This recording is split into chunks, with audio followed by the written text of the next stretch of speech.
so much for being with me today. We are excited that you're going to be presenting at the 7th Annual Step Up Conference coming up on April 28th. And you have a session called Being Intentionally Anti-Racist, which is going to be the afternoon session from 2 to 4. So tell us a little bit about your session. Yes, first, thank you for having me here today, and thank you for having me at the conference. It's an honor, really, to share space and to share some of our people's wisdom with more folks, and hopefully get us all on the same page about where we're going as a society. So yeah, so being anti-racist is intentionally anti-racist is the theme of the workshop this year for me.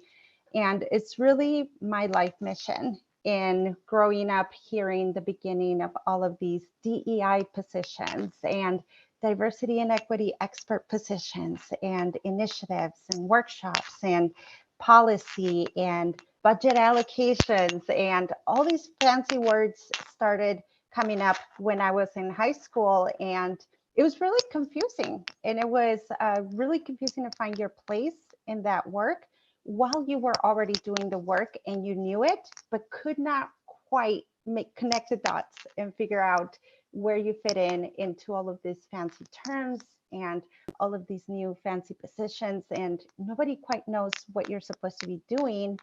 And I just, you know, in years and years of working in this field, I just thought to myself, you know what, it's all about being intentionally anti-racist. That's what it boils down to, right? It doesn't boil down to a bullet point list of things that you have to do. It doesn't boil down to some workshop like the one I'm going to give that says, if you go to that workshop, you know exactly what you're going to be doing for in your position and in your mission in this work. It's about being intentional about how we're thinking about racism, about how we're thinking about being anti-racist, and really bringing that sense of self into the work, as opposed to a list or a book or a list of somebody shared with you, or a mantra, or a, you know, there's an infinite amount of resources out there that we can all use to have anti-racism trainings, but it's really, really about bringing the self into the work is what I'm trying to convey, and how I was taught to do it before the fancy terms came into play.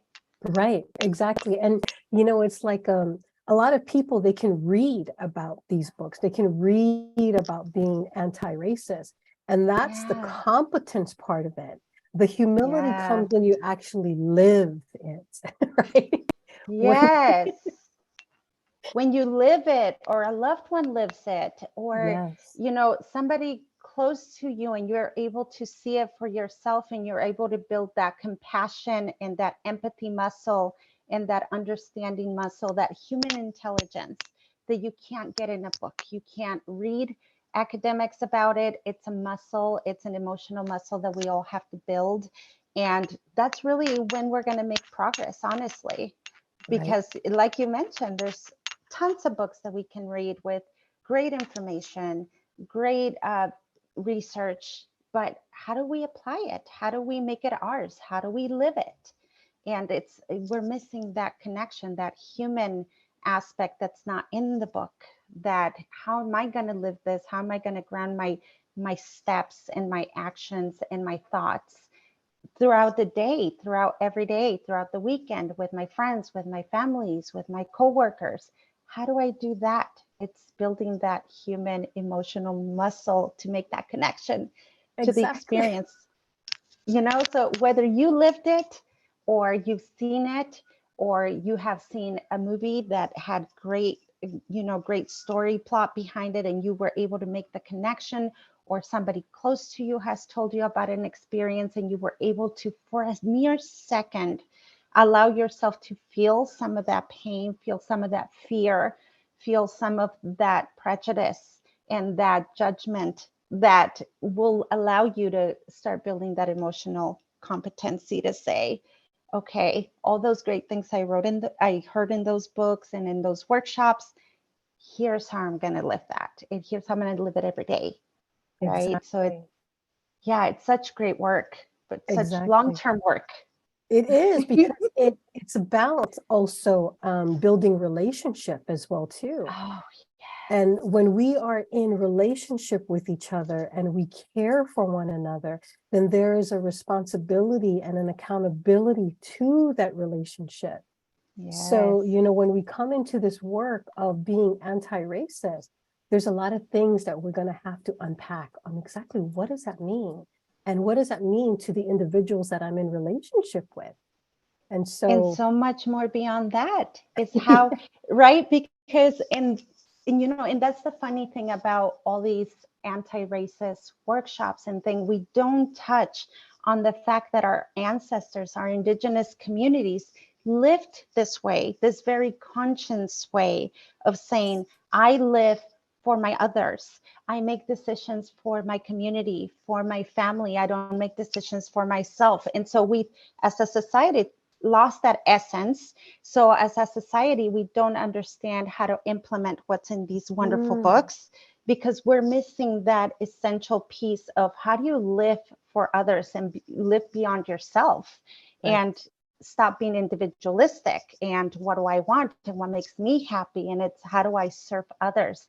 And because if I serve them and I build for them and I take care for them, then I'm going to be okay. If you can't find your place and in your happiness, in your hope, and your livelihood, and seeing your loved ones in your community rise, then we're going to continue to miss that connection.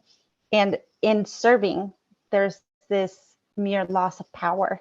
And as a human, how are you going to deal with that loss of power? I still experience that, right? It's like I have to relinquish power in many situations. And how do you help yourself be okay with losing power? You can't always be on top. Even in, when they give you a fancy title like director of this and that and that. I try to shy away from titles because I'm trying to discipline myself to be okay with that loss of power. I'm not always going to be. I understand that if I want my community to rise, I'm going to have to relinquish something. And that loss of power causes fear.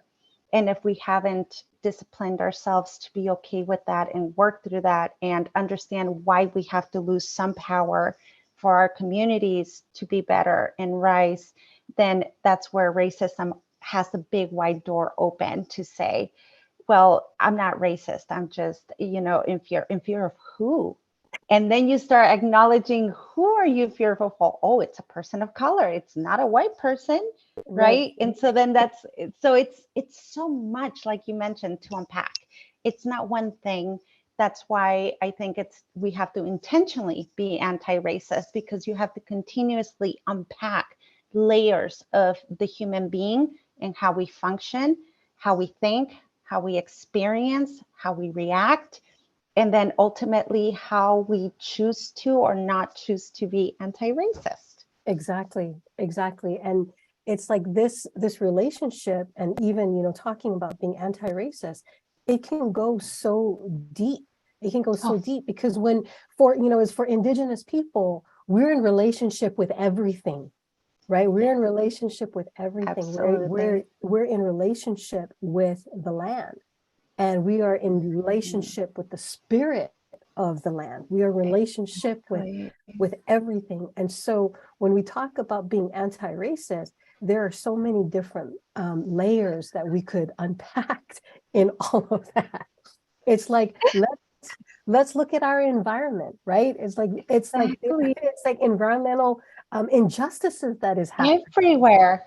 At everywhere. every level, at Yes, every level of our existence, at every level of our relationship with the society, there is yes, levels of anti-racism to unpack. yes. And that is why, sometimes people who are trying to get in this journey and read a few books and go to some trainings, and then they say, when are we going to stop talking about it? When we're done unpacking all these layers, and when we have done addressing all these layers, and when we have brought society back into order, where we're in relationship with each other, therefore we're respecting each other. And then until that happens, we're going to continue to have this conversation, because your community, my community, our beloved communities, they continue to experience the negative impact of not unpacking all these things and not addressing all these things at all levels, right? So that's why I also say it's about being intentionally anti-racist, because it's not about one level. It's in everything I do, in everything I say, in every place I walk into, in every decision I make, in every place where I have a seat at the table and I can speak. How am I intentionally on this lifelong mission, and not a one-year learning mission, but a lifelong? It's a transformation journey of oneself about how we have relationship with others. That's really what it boils down to. And so we're never going to be done. I mean, we'll be done when we're buried, right? And we have moved on from this plane. And then if you believe beyond this plane, you continue to be on the journey. But while we are all here on this plane, it's an everyday thing. You can't pick and choose when you are and when you're not. So it's a matter of deciding, am I going to be an intentional anti-racist human being on this earth? And what are the implications of that? And how are you going to ready yourself to do that on a daily basis? And that intention, the intentionality of being anti-racist leads to so many different things, like healing, right? It's like when you're unpacking these things and you discover that, oh, you know what? This is the way I used to think about certain people, and I've caused harm, that you can start to heal that part of yourself. And when we heal ourselves, then the collective heals. And when the collective heals, then our nation heals. So it just begins with, just with ourselves. And so what can participants expect from your session? So you can expect to be challenged and to be very uncomfortable. Honestly, we have to allow ourselves to learn what it's like to be uncomfortable with our own thoughts and our own prejudice and our own way of acting and our prior decisions, in order to really understand what it means to be intentionally anti-racist. We have to first allow ourselves that permission to say, I'm going to allow myself to sit there and I'm not going to run away. So be ready to be very uncomfortable, not uncomfortable, unsafe, but uncomfortable enough that we can start building that muscle. It's kind of when you go weight training, you're really sore at the beginning, right? It hurts. You can't get up. You feel like your legs are, if you did weight training for the legs, you feel like your legs are going to fall off. They don't. You become stronger. So it's definitely going to be the beginning of that lifelong journey, what they're going to be walking into, right? And we're going to walk it together, because every time I share any kind of training or workshops, I learn something more around the things that I have to fine tune in my life and in my decisions. So I too will sit in a very uncomfortable position with you, but it's about coming in open to have that experience and to learn and to build those muscles that will set you on your lifelong journey of really being anti-racist. You're not going to get a checklist of here's what I'm going to do every day and here's where I'm going to be in 5 years.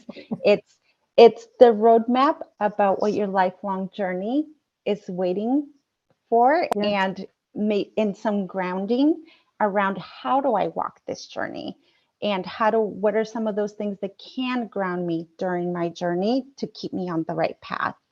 That's really what we're going to focus on, and trying to identify, being self-aware and identify our own bias, and when we have opportunity to make changes.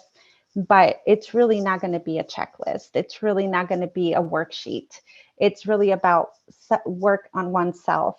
And that's really what we're going to focus on. So if you're open to that, that's the journey we'll embark on. Exactly. And, it's like I always use the quote by Jiddu Krishnamurti, where he says that the only hope for humankind is in the transformation of the individual. And, with transformation, there is discomfort. But when you lean into that discomfort, we all know that is where growth lies, is in that discomfort. Exactly. So it's not that, it's like, it sounds like I love that you brought out that, all right, be prepared to be uncomfortable. And, Yeah. and being transparent about that is that sometimes when people feel like, oh, this is going to be uncomfortable, they think that it is a physical harm. But when we look at how our lives, I mean, growing up, we have these growing pains. That's why they call it growing pains.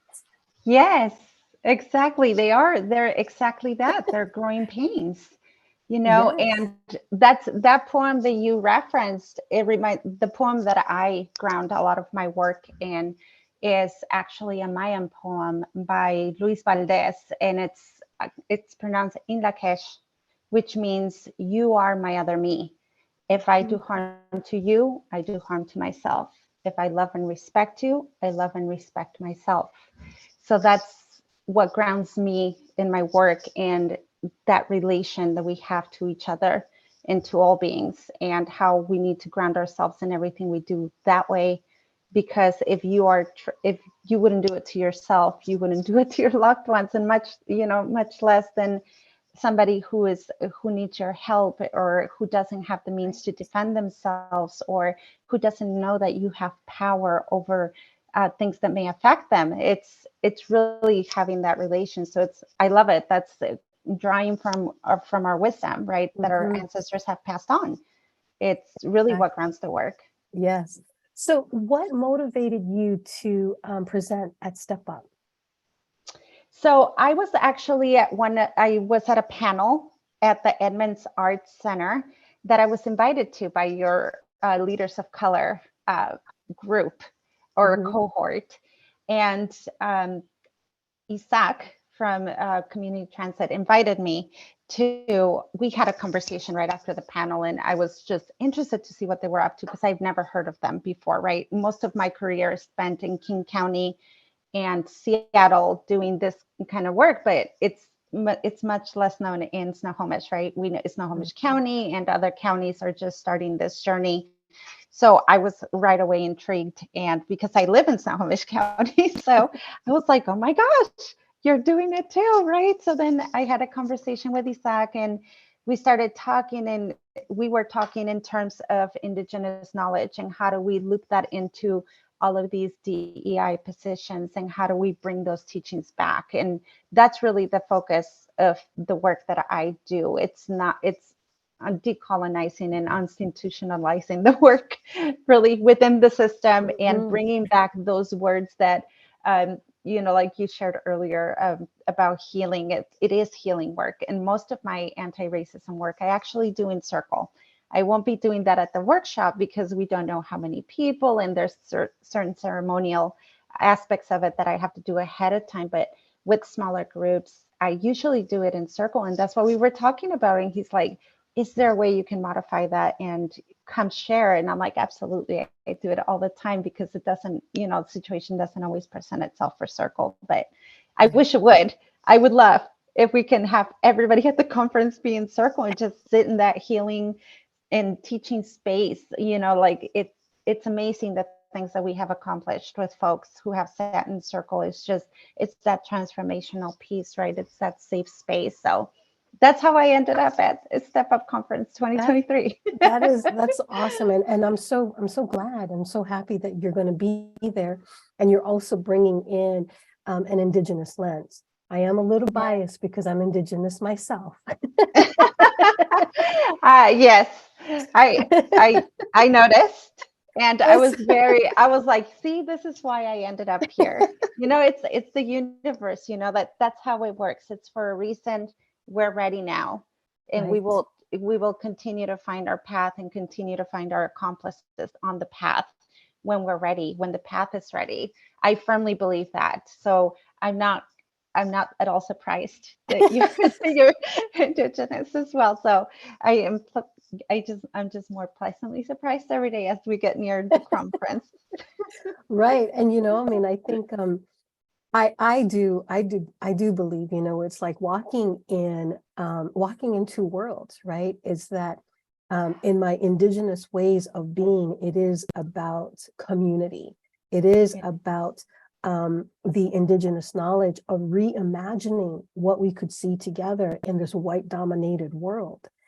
And we have created, our society has created it to where this racialized identity has put us into these boxes of being Black and white and brown and Asian. And when we see each other that way, Yes. it's like, girl, do you know my ancestors? Right? It's like we miss everything Exactly. of the power that the individual can bring.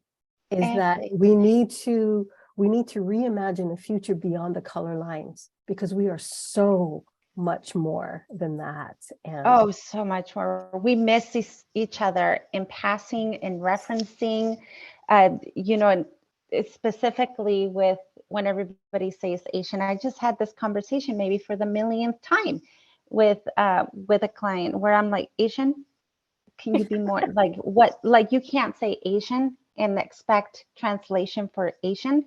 Like, do you know the array of individuals that fall into Asian? What is your need, right? So it's like yes, it could work both ways, right? If we just generalize, we miss folks. If we try to box in people, we miss folks. But I yes, think there it's back to missing that human connection because we're not aware of how we're talking and who we're talking to and who we're talking about, right? And I think it's as we build that awareness muscle, we could be more aware and fine tune how we're wording, because another teaching that's very, very dear to my heart is that the force that speaks the tongue, right? The power that our words have, the yes. what we're putting out there, the energy that our tongue has is Mhm. not just what we said right now. It's in our belief is you're putting that energy out there. You're making that an affirmation. You're hoping for that to become a truth. So it's like, how are we choosing our words wisely and acknowledging everybody around us and what they need from us and how they want to be acknowledged respectfully, and acknowledge in that same process their ancestors, Yes. and not and can stop that culture of erasure with Mhm. how we're putting everybody in boxes and generalizing, or it happens a lot to the Pacific Islander and Asian community. It happens a lot to Latinos too. Like we're giving this Latino and it automatically erases so many indigenous um, Yes. communities, because now we're all Latinos, and it's like I take that personally. I take that to heart because I'm like, listen, that's not how I live. That's not how I grew up. That's not Right. the teachings that I go by. I don't fit the box, right? But yet it that's the box that I'm given, right? So it happens across so many of our peoples. And I think that's why we need to be so intentional about how we do our work, because we need to stop that erasure, like we mentioned earlier. It's at every level in so many ways. And there's all these things where you can't focus in all of them, but if your intention is there, you will start to see them and start to address them. Exactly. Exactly. Yeah. I love that you also said that, there's not a checklist, there's not going to be a worksheet or anything like that. But we are in a society where they're like, well, Yeah. what am I going to take away from this Yeah. session? What are some of the takeaways that you can offer or share right now with our audience? You're definitely going to take some practices home about self-awareness. How do you sit in self-awareness? How do you check yourself before you go on and check others? The most important piece, right, is how do I sit and start acknowledging my actions? So practices around that, so that you can do that every day. You can do that at your desk. You can do that over the phone. You can do that in a conversation, because it's about wakening that muscle. And what are the questions that I can ask myself? So you will walk away with like a guideline PowerPoint type thing, but it's not going to be a prescription, right? It's going to Right. be more like, here's how you're going to build your muscle, and here's some ideas Mm, about how to challenge yourself, right. as opposed to if you question yourself this way, you're going to achieve this other thing. Because in any training and in any work with humans, what we must remember is that because we're humans, we're unpredictable. So there can't be a prescription or a guideline that fits everybody. It's impossible because you don't know how you're going to react from one second to the next, depending on what happened in your life during that day or that week, or emotionally, hormonally. I mean, I'm perimenopausal, so it's like I could be okay right now, and I was not okay an hour ago, right? Right. So there can be, so there's guidelines for going on this journey about self-awareness and self-checking oneself and opening conversations and looking to build alliances, and more than alliances, accomplices. I think we need to move away now from this concept that became very popular about, I'm an ally, I'm an ally. What exactly are you doing being an ally? So I'm like, and I say this to my boss all the time, I don't want allies, I want accomplices. Yes. I want people who are with me, figuring out how we're going to burn this to the ground, or how we're going to build this building up, depending on what it is, you know. It's so some ideas like that about how you start building your power and self-awareness to direct it correctly into your anti-racism work, and how do you surround yourself with the right people who can bounce ideas with you, so that you have that safe space to have those questions, because you need that safe space to be able to question yourself and question your decisions without judgment, so that you can make progress. So it's going to be both. That's kind of the structure that you're going to take away. It's some ideas about how to get that going in your life so that you're able to practice it every day. Exactly. And I love that you know, it's like we have these models that we can utilize. We have these tips. That's what they are. They're tips. Yeah. And it's like, it's also not linear as well too. Oh. And so a lot of times it's like, even we have been conditioned to think that, all right, if we have this checklist, these are the outcomes that we're going to have. And if you don't meet those outcomes, then you failed. And that is what's happening with a lot of our diversity, equity, and inclusion leaders, right? It's like they're put into this position. It's like, this is the outcome that you have to have, not knowing. Possible. Exactly. And there is evolution and transformation in the process. You Yes. grow continuously, you think differently, right? And as you do that, you start seeing things differently. So your outcome needs to be very malleable, where you can mold it into different things and change as it goes. We can't have it to where it's so stagnant and this is what we're gonna achieve. We're never gonna get there. So I'm glad that you're bringing that in. Absolutely. And that's why I'm grateful to be where I work at now, because that was very early on in my starting there. That was the conversation, right? It's how are we going to measure success? I'm like, the only way we can measure success is if we are true to the values. That's going to be our measurement. Are we deciding based on the values that we said that we want to achieve? Are we going to mess up? Yes.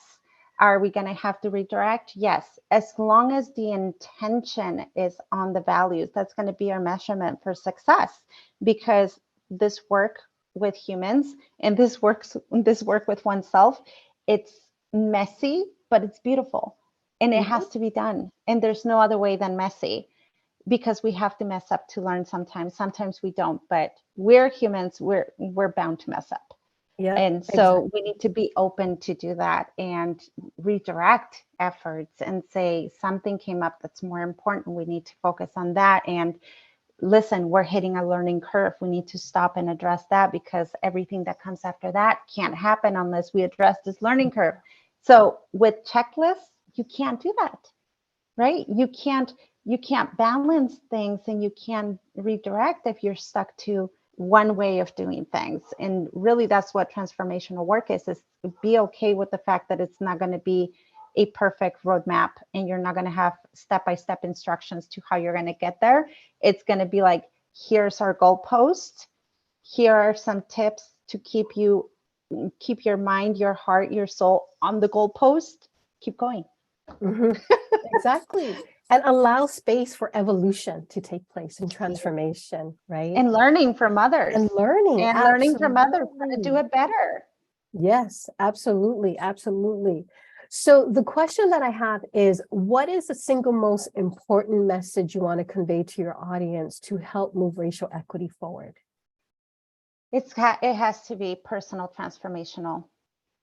It has to be. We cannot no longer as a society learn by academics and expect outcomes to be different. It has to be transformational. We have to go back to when we took care of each other, and we have to go back to when we considered each other in our decisions. And that's going to be key to move the needle forward, because if we do that, then we will have community. And if we have community, we will take care of each other. And if we take care of each other, then we can make those differences. And that's the most important thing, is that you have to be willing to be on this journey of transforming oneself in order to be anti-racist. Being intentionally anti-racist. Intentionally anti-racist. You have to want to do this work. You have to want to be on this journey. It's really hard, messy, so beautiful, so much learning, so much community, and so much space for growth for everyone. So, and I think that's the only way we're going to get there. Yep. I have in my signature line a quote that says the hard work of transformation evolves to the hard work of liberation. Yes. And you know much it is that this work, I always say that this work is body work, because it is asking you to bring in your entire body into this. And so, you know, you talked about self-awareness. You know, that's one of the things, is that self-awareness. When you're self-aware and you have all of these emotions that can come up around having conversations about being anti-racist, you also need to be able to self-regulate as well too. Self-regulate your emotions, so that way when that cortisol just dumps into your bloodstream, you're able to breathe through it, right? Get back to the place of presence and centering, so you can continue to have these hard conversations. And it sounds like, so you know, for our audience who are listening, if you want to have a session on being intentionally anti-racist, leaning into discomfort, which is going to be part of your growth, then check out Marcela Diaz's session on April 28th from 2 to 4 on being intentionally anti-racist. It's going to be great. And we really appreciate you being part of the 7th annual Step Up Conference. And yes, we're looking forward to having you. Thank you, everyone. Tasokamati, that is thank you in Nahuatl. And I am just honored to be with you all, and I welcome you to this journey, and we will be there to hold each other. That's also something that you should know. We will hold each other on this journey, and so you're not walking alone. Absolutely. Well, thank you. That's the way we build community together. So thank you so much, Marcela, and we look forward to seeing you on the 28th. I will see you all then.